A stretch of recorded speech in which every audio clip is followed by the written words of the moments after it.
Joet ben we in Aldermarum en ik zal even zien wat je te beleven valt. In het centrum van Aldermarum haast de Brink, de oude dwarpskerm die stamt uit de late middeleeuwen. Je binnen meerdere restaurants te vinden en elke keer binnen een tal van evenementen. Ook in het centrum stiet de Fontein. De hervormde kerk uit Sint-Jochtig is gebouwd op fundamenten uit de 13e eeuw. Aldermarum is omjongd rond natuurgebieden, liek als Elfbergen, het Jolderenbosk, dat bekend staat om het Geikema-bankje, en het Aldermarumer Klif. Het dorp blijft dan ik vlak onder IJsselmar. In Elfbergen kist ook dit oorlogsmonumentje inkomen. Het monument is opgericht ten is om twee verzetshelden, Jacob Wilbers en Johannes Wissink, die het op deze plak in 1944 tot de bezetter fusileren binnen.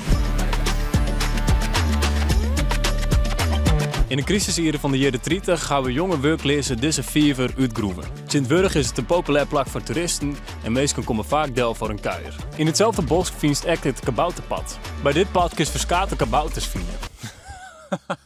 Dit weer met voor Aldermarum. Wat we de volgende keer bij deel komen, let het even weten in de reacties.